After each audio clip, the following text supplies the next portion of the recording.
सुनो, मैं एक तुम्हें चरित्र सुनाता हूं, जिस चरित्र का नाम है पुरंजनोपाख्यान, पुरंजन चरित्र। सावधान होकर सुनो। पूर्व काल में एक पुरंजन नाम का बड़ा यशस्वी राजा था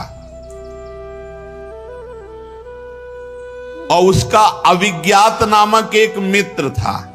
अविज्ञात जिसका पता नहीं है। पुरंजन, ये देखो पुर है, और इस पुर में जो आनंद मनाने लगा उसे पुरंजन कहते हैं। पुरंजन हुआ जीव, और अविज्ञात सखा, हमारे अविज्ञात सखा है भगवान। बहुत सुंदर उपाख्यान है अगर समझ में आ जाए, पर जब तक पवित्र बुद्धि नहीं होगी तब तक। पुरंजन नाम का एक बड़ा यशस्वी राजा था और उसका अविज्ञात नामक एक सखा था। सबके सखा भगवान है, पुकार के देख लो। अगर आप केवल भगवान को अपना मित्र मानते हैं तो आपको उत्तर मिलने लगेंगे, क्योंकि अविज्ञात सखा अपनी अहेतुकी कृपा से सबसे प्रेम करते हैं। सम्मम प्रिय सम्मम उपजाए। अविज्ञात नामक सखा की चेष्टाओं को कोई समझ नहीं सकता था। वो ऐसा मित्र था, सहयोग करता है पर कोई जान नहीं पाता कि भगवान मेरा सहयोग कर गए, किस रूप में आकर के आपका सहयोग करेंगे। अब राजन, वो जो पुरंजन नाम का राजा था, वो घूम रहा था क्योंकि उसे भोगों की लालसा थी। भोग भोगने के लिए उसने जितने नगर देखे उनमें से कोई पसंद नहीं आया। 83,99,999 नगर देखे लेकिन कोई पसंद नहीं आया। एक दिन उसने हिमालय के दक्षिण तटवर्ती शिखरों पर कर्म भूमि भारत खंड में 9 द्वारों का एक महल देखा, नगर देखा। सब प्रकार से सुलक्षण संपन्न नगर था, 9 द्वारों का।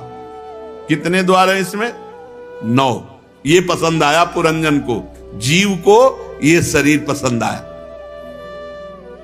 बड़ा सुंदर, अब वो तो रूपक में वर्णन करें, बड़ा सुंदर नगर। ऐसा लग रहा था उसको कि अभी तक जितनी मेहनत की उसका मुझे फल मिल गया, खोज करने का फल मिल गया। जिधर देखो उधर आकर्षण ही आकर्षण। अब पुरंजन ने सोचा, बहुत सुंदर महल, बहुत सुंदर हमें विश्राम स्थल मिल गया, स्वीकार कर लिया। लेकिन जो ही उसमें प्रवेश किया तो एक सुंदरी आती दिखाई दी, और वो अकस्मात उधर से आ रही थी, और उस सुंदरी के साथ 10 सेवक थे जो प्रत्येक 100 नायिकाओं का पति था, और 5 फण वाला सांप उस 9 द्वार वाले नगर की रक्षा कर रहा था।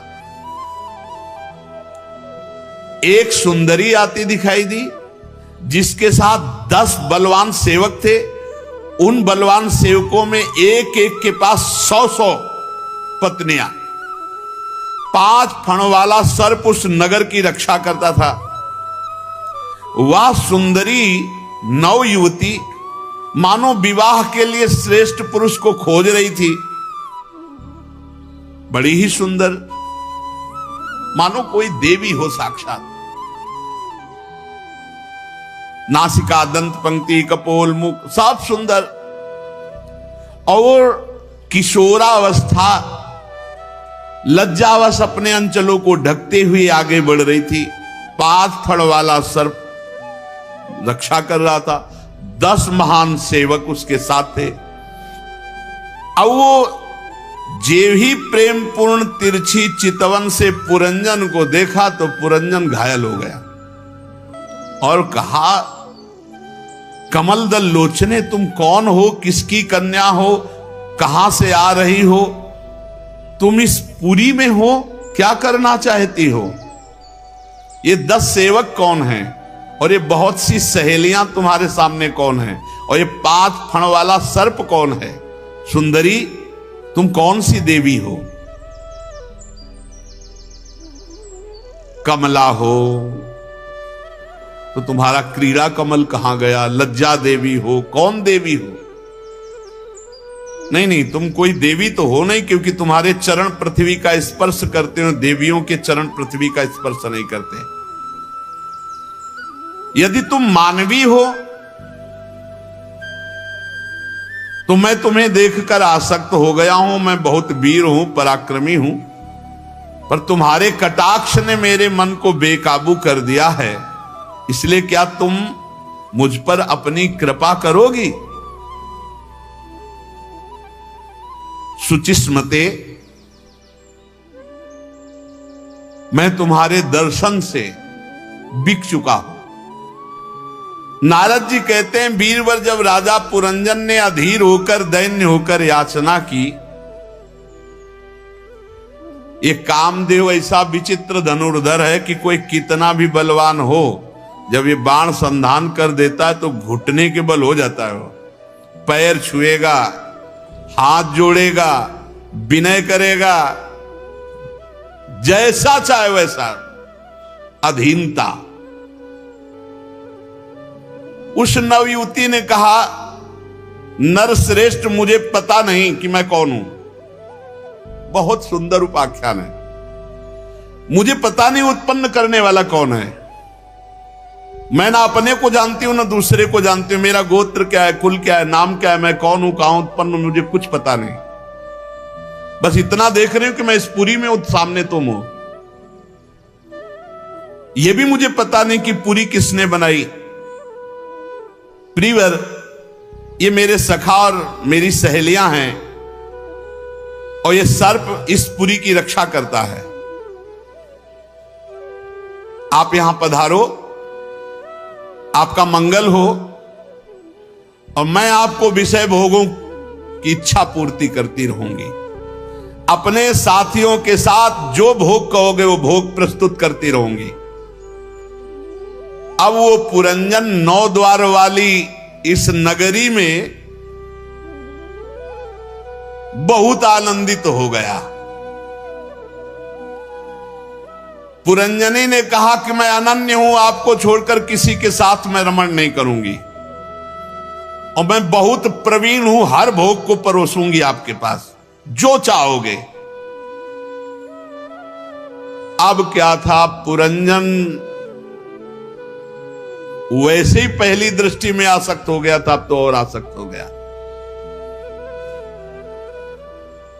संसार त्यागी यतिजन जिस महासुख को प्राप्त होते हैं, उस सुख को भुलाने वाली पुरंजनी के चक्कर में पड़ के राजा पुरंजन अपना अस्तित्व ही समर्पित कर दिए। पुरंजनी ने कहा कि वीरवर, लोक में मेरी जैसी स्त्री जिसको प्राप्त हो जाए, फिर उसे कोई ठुकरा सके ऐसा कोई पुरुष नहीं। और आप जैसा पुरुष मिल जाए मैं ठुकरा दूं, ऐसा हो नहीं सकता। अब उन दोनों ने बात पक्की कर ली, और 100 वर्ष तक उस 9 द्वार की पुरी में रहकर आनंद भोगना प्रारंभ किया, विषय आनंद। उस नगर में जो 9 द्वार थे, उनमें 7 नगरी के ऊपर थे। नगरी के ऊपर 1 2 3 4 5 6 7, और 2 नीचे के द्वार। जब जब इस नगरी का जो राजा हुआ, तो इन्हीं द्वारों से आया, इन्हीं द्वारों से निकला। 5 पूर्व की ओर, 1 2 3 4 5, एक दक्षिण की ओर, एक उत्तर की ओर, 2 नीचे पश्चिम की ओर द्वार। पुरंजन इन्हीं द्वारों में घूमता रहा।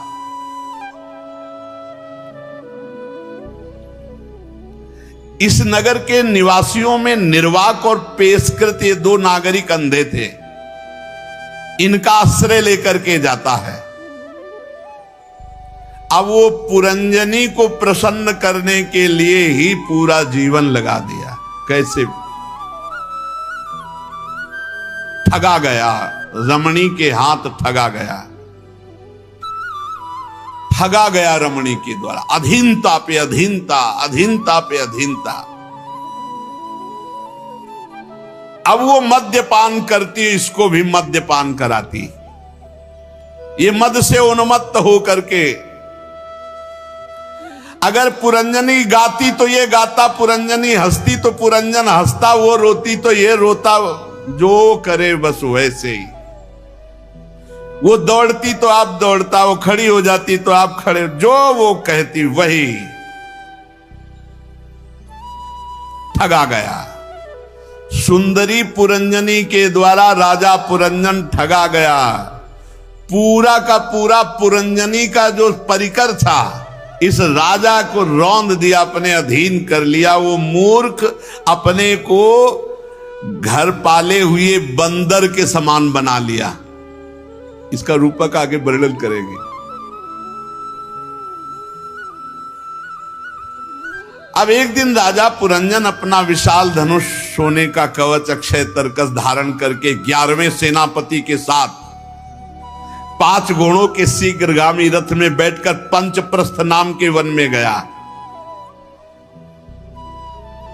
2 पहिए, 1 धुरी, 3 ध्वजा, 5 डोरी, 1 लगाम, 1 सारथी, 1 रथी बैठने का स्थान जहां पुरंजन बैठा। बहुत सुंदर नारद जी रूपक दे रहे। अब वो शिकार खेलने के शौक में कौन परवाह करता है क्या करन, मतलब किसको मारना चाहिए किसको नहीं मारना चाहिए।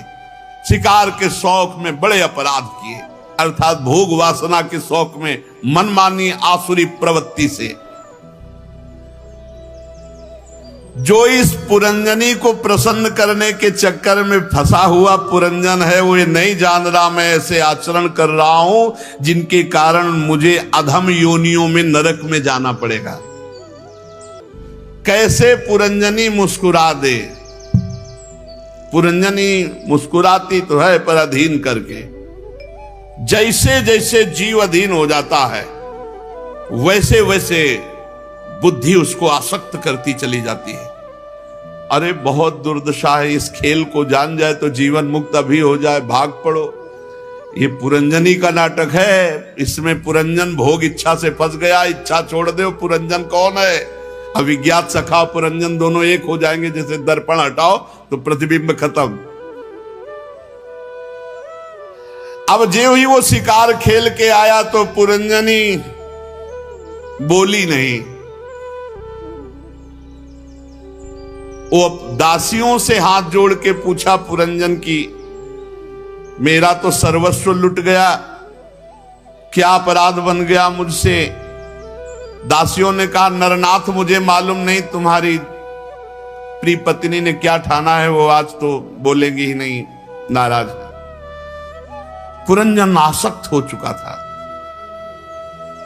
अस्त व्यस्त होकर चरणों में गिर गया। पुरंजनी बहुत व्याकुल होकर चरणों में गिरा और बोला, सुंदरी,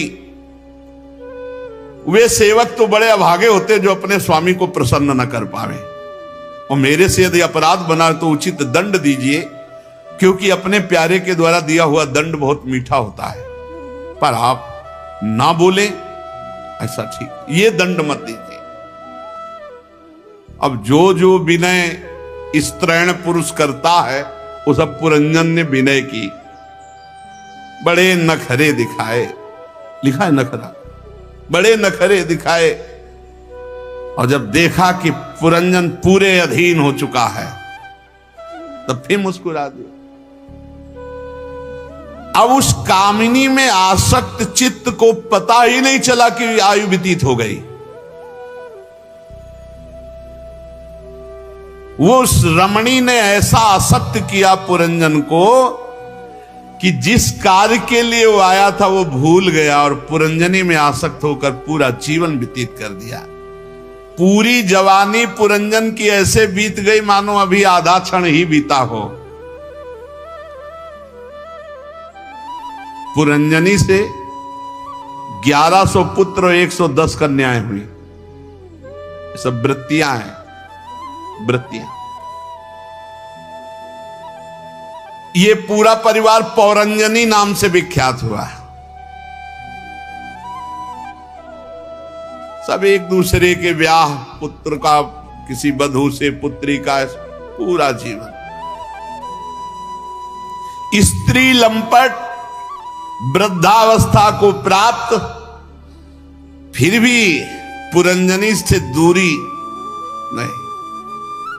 इतने में चंडवेग नाम का एक गंधर्वराज, 360 महाबलवान गंधर्व उसके अंडर में रहते हैं। 365 दिन होते हैं। 360 महाबलवान गंधर्व, और इनके साथ मिथुन भाव से उतनी ही गंधर्वियां। मिथुन भाव कृष्ण पक्ष, शुक्ल पक्ष। बारी बारी से चक्कर लगाकर भोग विलास सामग्रियों की भरी पूरी इस 9 द्वारों वाली नगरी को ये नष्ट करती रहती है। चंडवेग अपने अनुचरों के साथ राजा पुरंजन के नगर को विध्वंस करना प्रारंभ किया तो 5 फण वाले सर्प ने रोका। ये पुरंजन पुरी की चौकसी करने वाला 100 वर्ष तक अकेला लड़ता रहा। 720 गंधर्व गंधर्वियों से युद्ध करता रहा। बहुत से वीरों के साथ युद्ध करने के कारण वो बलहीन हो गया।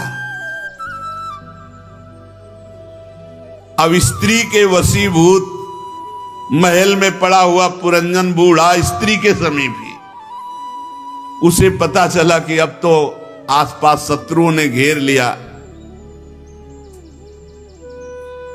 एक दिन काल की एक कन्या वर की खोज में त्रिलोकी में भटक रही थी, किसी ने स्वीकार नहीं किया। काल की कन्या वृद्धावस्था, जरा, उसे दुर्भगा कहता थे तो इसलिए कोई उसे स्वीकार नहीं किया। उसने जबरदस्ती आकर के पुरंजन को स्वीकार किया। बूढ़ी अवस्था, वृद्धावस्था। यमनराज अपने श्रेष्ठ वीरों के साथ ऊपर से चढ़ाई कर दी पुरंजन के ऊपर, और ये गुप्त रूप से पता ही नहीं चल पाया पुरंजन को। ये काल कन्या जिसके यहां जाती, जिसके समीप जाती, जर्जर कर देती है, और यमनराज मृत्यु फिर उसे नष्ट कर देता है। प्रज्वाल नामक उसका भाई है। ये भयंकर गति से त्रिभुवन में विचरते रहते हैं। अब बलात् इतना आक्रमण हुआ उसकी नगरी में, सब नष्ट भ्रष्ट हो गई पूरी नगरी। आंखों से दिखता नहीं है, कान से सुनता नहीं है, दांत भी काम नहीं कर रहे, ये सब वृद्धावस्था। यमनों ने बलात् उसका ऐश्वर्य लूट लिया। अब जब पुरंजन ने देखा कि सब कुछ नष्ट भ्रष्ट हो गया तो पुरंजनी का आलिंगन किए हुए पड़ा। अब भी अगर छोड़ दे तो बच जाए, पर वो भोगों की लालसा अब भी है। वो अपनी स्त्री में अब भी वैसे ही आसक्त है जैसे पहले दिन मिला था वैसे से। अब जब बिछुड़ने का समय आया,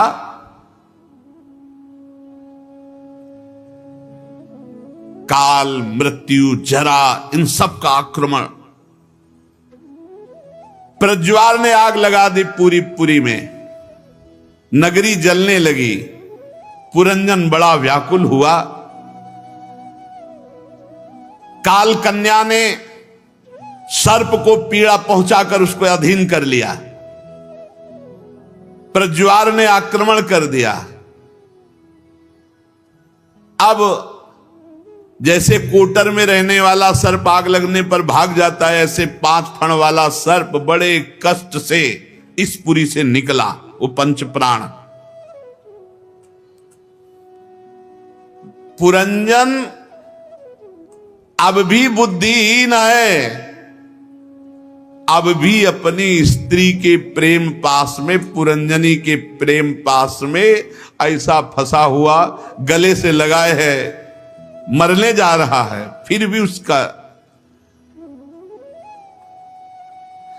वो बस यही सोच रहा है, इतनी सुंदर भार्या मेरी, इतना समर्पण, इतना प्रेम, इसी का चिंतन। अब अज्ञानवश इस स्थिति में उसने अपने अविज्ञात सखा का स्मरण नहीं किया, नहीं वो बचा सकता था। अब निर्दयी यमनराज ने उसको बलपूर्वक मार डाला, बलपूर्वक मार डाले, जबरदस्ती प्राणों को खींचकर बाद।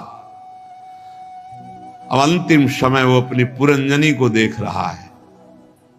स्त्री की आसक्ति में दुर्गति हो गई उसकी। अब वो अपनी पुरंजनी के गले लगा, उसी का चिंतन करते हुए, तो अगला जन्म उसको विदर्भराज के यहां सुंदरी राजकुमारी के रूप में, विदर्भराज पुरंजन से पुरंजनी की आसक्ति के कारण राजकुमारी बना, स्त्री चिंतन तो स्त्री बना।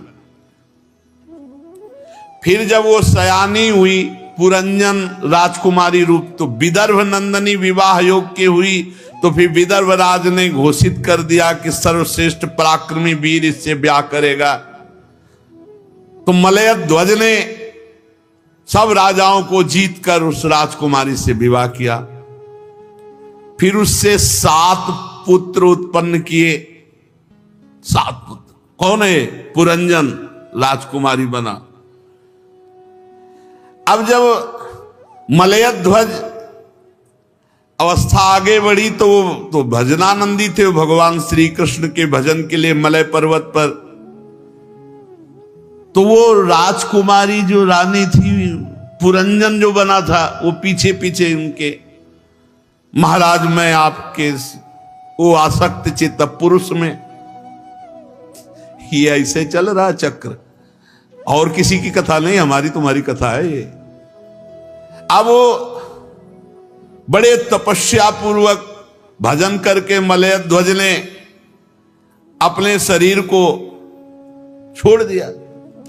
अब ये शरीर को पकड़े रो रहे, हा मेरे प्रीतम, हा मेरे प्रीतम, आप मुझे छोड़कर चले गए।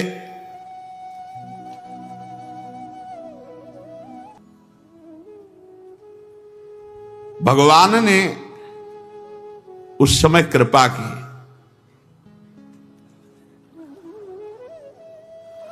तू कौन है, किसकी पुत्री है, किसके लिए शोक कर रही है? ब्राह्मण के रूप में भगवान प्रश्न कर रहे हैं। ये सोया हुआ पुरुष कौन है, बता सकती हो? और मेरी तरफ देखो, मैं तुम्हारा अविज्ञात मित्र हूं, हम तुम एक साथ खेलते हैं, लेकिन तुम हमें भूल गए हो, हम तुम्हें नहीं भूले। सखा मेरी याद कर, मैं तुम्हारा अविज्ञात नामक सखा हूं। तू भोगों में भूल करके मेरा विस्मरण कर दिया, लेकिन मैंने तेरा विस्मरण नहीं किया। मैं आज भी तुझे याद कराने के लिए तेरे पीछे खड़ा हूं। देख तू, हम दोनों हंस हैं, यही बात है। शास्त्रों वर्ष हम दोनों एक ही होकर रहे हैं, बड़ा गूढ़ वचन है। किंतु मित्र, तुम विषय भोगों की इच्छा से हमें भूलकर इस लोक में रमण करने लगे। तुमने घूमते घूमते एक स्त्री में आसक्त हो, 5 बगीचे, 9 दरवाजे, 1 द्वारपाल, 3 परकोटे, 6 वैश्य कुल, 5 बाजार, 5 उपादान कारणों से बना हुआ उसकी स्वामिनी एक स्त्री, और इस स्त्री के चक्कर में तो मारा गया। स्त्री बुद्धि, तेज जल अन्न ये परकोटे, मन और 5 ज्ञानेंद्रियां, 6 वैश्य कुल, और क्रिया शक्ति ये कर्मेंद्री बाजार, 5 महाभूत कभी न क्षीण होने वाले उपादान कारण, और बुद्धि ही पुरंजनी है। इसी में फंस गया, बुद्धि में। बुद्धि से हटना है, इस बुद्धि से साक्षी भाव रखना है, इसका निर्णय नहीं मानना। दृष्टा भाव नहीं जब तक आएगा तब तक बुद्धि में आ सकता है, जो कहेगी वही। अभी बुद्धि ठान ले मन के साथ कि ये करना है तो तुम्हें घुटने टेकना पड़ेगा, वही करवा देती है जो चाहेगी। ये है हम पुरंजन। पुरंजन जीव आसक्त हो गया बुद्धि पर, आगे बढ़िया निर्णय है। ए मित्र, तू स्त्री लई है, देख तू स्त्री लई है, खड़ा हो। अब अपने पति का सौ पकड़ कर रो रही विदर्भ, तू पहले पुरंजन था, पुरंजनी के चक्कर में तू स्त्री बना। कितनी बार तेरी ये दुर्दशा हो चुकी, तू स्त्री नहीं, खड़ा हो जा और देख अपने स्वरूप को, मैं तेरा सखा हूं। जिनके संग से तेरी दुर्दशा हुई उसके लिए तू रो रहा है, आपने स्वरूप में। यही गुरु हैं, यही अविज्ञात सखा गुरु। आपने स्वरूप में काम भूल गया, न तू स्त्री न पुरुष। अरे देख, न तू विदर्भ राज की पुत्री, न मलयध्वज तेरा पति है। तू सावधान, पिछले जन्म में तू पुरंजन था, पुरंजनी के चक्कर में पड़ा। इस जन्म में तू राजकुमारी हुआ, मलयध्वज के चक्कर में पड़ा। अरे तू उठ, मेरा सखा है, कहां फंस गया। पहले जन्म में तू पुरुष समझता था, इस जन्म में अपने को स्त्री मानता है। देख देख, मेरी तरफ देख, देख मेरा और तेरा स्वरूप एक है, मैं हंस हूं।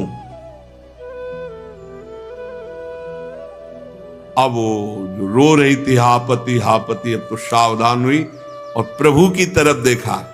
प्रभु ने कहा, बहुत सुंदर, देख देख तू मेरी तरफ, मेरे और तेरे में कोई भेद नहीं, जो तेरा स्वरूप मेरा स्वरूप, मैं और तू एक है।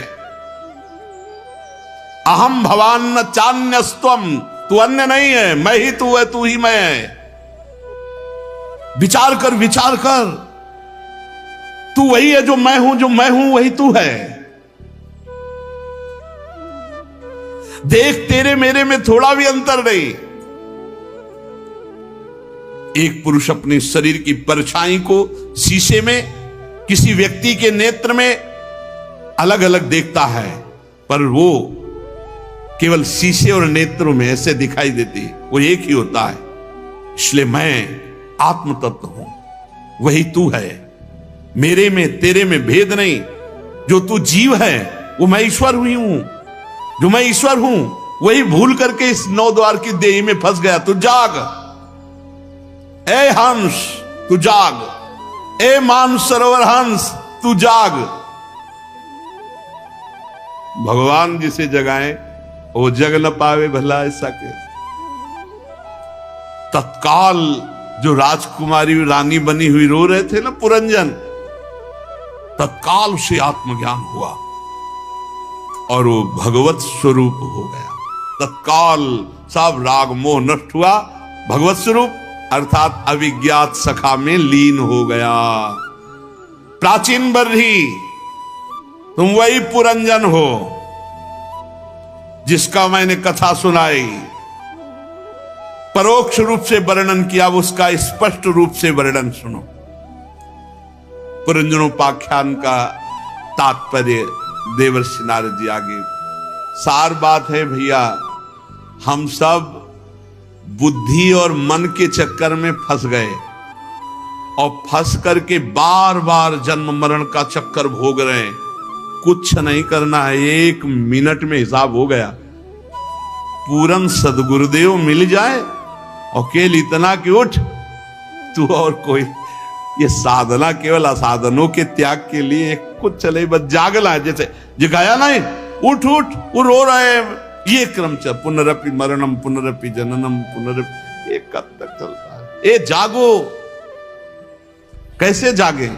जगे तो हैं, अगर नाम जब चल रहा है और सावधानी से देखो कि बुद्धि अगर हमको भोगों की तरफ ले जा रही है तो हमारी दुर्गति कराने वाली है। हम दृष्टा भाव से रहें, साक्षी भाव से रहें, इससे लड़ें, इसके अनुकूल न बन जाए, घुटने न टेक दें।